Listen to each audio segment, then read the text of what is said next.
बिस्मिल्लाहिर्रहमानिर्रहीम। आज का जो हमारा टॉपिक है that is about embryonic folding. Embryonic folding क्या होती है?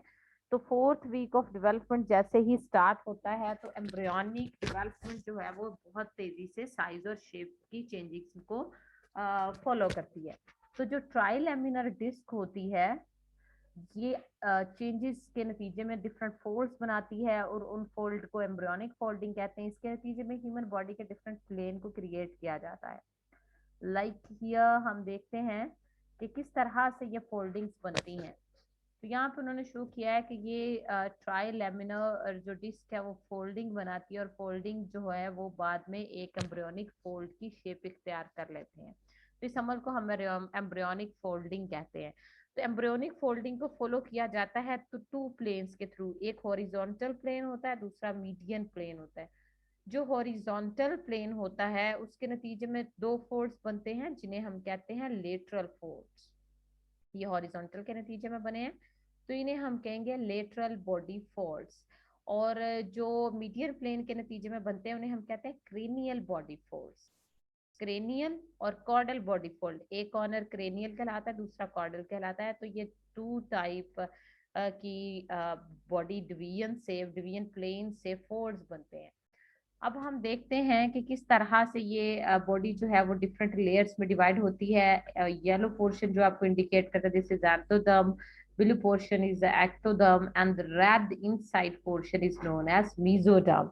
तो जो एंडोडर्म है उसका बेसिकली काम है आपका जीआईटी ट्रैक बनाना, गैस्ट्रो इंटेस्टाइनल ट्रैक बनाना और गट ग्रूव बनाते हैं। इसमें गट ग्रूव को क्रिएट किया जाता है।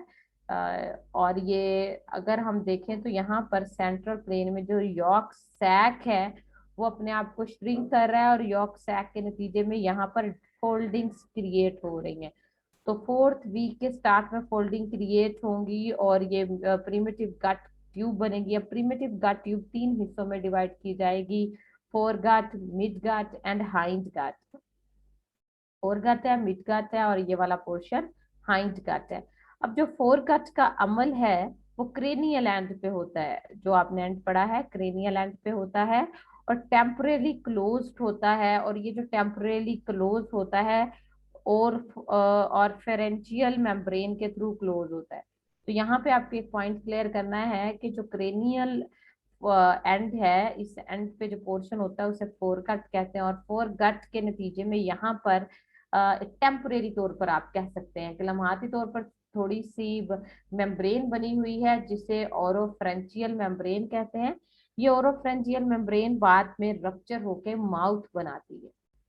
तो बाद में ये मिड गट का रीजन है, माउथ बन जाता है, यहाँ पर डेवलपमेंट होती है और फ्रेंजियल से। ये मिड गट है, मिड गट का डायरेक्ट कनेक्शन होता है यॉर्क सैक के साथ। अभी फिलहाल उसका कनेक्शन जो है वो यॉर्क सैक के साथ है। फिफ्थ वीक में फोल्डिंग कंटिन्यू होगी और यॉर्क सैक एक और नैरो स्ट्रक्चर बना देगी। यॉर्क सैक एक स्ट्रीक की शक्ल इख्तियार कर लेगी। यॉर्क सैक का कनेक्शन कम हो जाएगा जिसे हम कहेंगे vitelline duct. Fifth week में फोल्डिंग होगी, स्ट्रक्चर और कॉम्प्लिकेटेड होंगे, यॉर्क सैक का कनेक्शन नैरो होगा और नैरो कनेक्शन में एक स्ट्रीक बनती है जिसे हम वाइटल एंड डक्ट कहते हैं।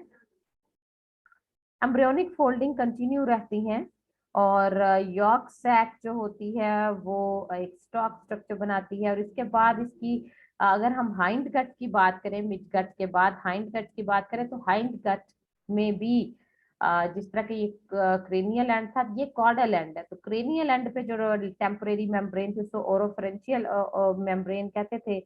और अब जो आपके कॉर्डल एंड पे मेम्ब्रेन है उसे कोलॉइकल मेम्ब्रेन कहते हैं। और इसके रप्चर होने से एनस बनेगी या फिर आप कह सकते हैं कि यूरोजेनिटल पॉइंट बनता है, यूरोजेनिटल पॉइंट या एनस डेवलप होती है। तो मैं आपको फिर दोबारा से रिकॉल करवाती चलूं कि यहाँ पर फोर्थ वीक में डिवीजन स्टार्ट होती हैं, फोल्डिंग स्टार्ट होती हैं और गट रीजन जो है वो प्रिमिटिव गट ग्रुप बनता है। प्रिमिटिव गट ग्रुप के तीन रीजन होते हैं, फोर गट, मिड गट और हाइंड गट। इनमें हमने देखा फोर गट के एंड पर एक फोल्ड, जो फोल्ड बनता है वो क्रेनियल एंड पे होता है और यहाँ पर टेम्परेरी क्लोजनेस मेम्ब्रेन पाई जाती है। ये मेम्ब्रेन रप्चर होती है, माउथ बनाती है। और मिड गट जो होती है यॉर्क सैक के साथ 5th वीक में उसका कनेक्शन और नैरो होना शुरू हो जाता है, और यॉर्क सैक एक स्टॉक बनाती है जिसे हम वाइटलिन डक्ट कहते हैं। तो ये जाकर एक डक्ट में चेंज हो जाएगी, और फिर बचता है हाइंड गट्स का पोर्शन। हाइंड गट्स का पोर्शन जो है वो कॉर्डल एंड पे होता है, और यहाँ पर भी एक मेम्ब्रेन पाई जाती है, कोलाइकल मेम्ब्रेन, जो रप्चर होकर एनस बनाती है। तो ये सारी की सारी जो है पॉइंट्स इंपॉर्टेंट है। यहाँ फिर एम्ब्रियोनिक डेवलपमेंट के नतीजे में एक प्रॉपर शेप बन जाती है। तीनों मेम्ब्रेन जो है वो फर्दर डिवाइड होना शुरू होती हैं, और डिवाइड होकर एक स्पेसिफिक स्ट्रक्चर बनाती हैं। लाइक यहाँ पे अगर आप देखें, समरी अगर आप देखें कि यहाँ से यहाँ तक का जो अमल है 4th और 5th वीक में, सिमल्टेनियसली दोनों प्लेन एक दूसरे के साथ साथ ही गुजरते हैं, हॉरिजॉन्टल और मीडियन प्लेन जो है, उसके नतीजे में डिफरेंशिएटिंग शुरू हो जाती है। तो एंडोडर्म जो होती है रिस्पॉन्सिबल होती है कि उसने गैस्ट्रो इंटेस्टाइनल ट्रैक बनाना है। The gut tube divided into the three main parts, foregut, midgut, and hindgut. The three germ layers differentiate, giving rise to their own specific tissue and organ. ये सारी की सारी layer अपने specific roots पे जाती जाएंगी और अपने स्पेसिफिक पार्ट्स को डिफाइन करती जाएंगी। तो आपने अगर जब एम्ब्रियोनिक डेवलपमेंट पढ़नी है उसके लिए जरूरी है कि आपको कुछ मूवमेंट्स का पता हो। आई होप आपने अंडरस्टैंड किया होगा। Thank you very much.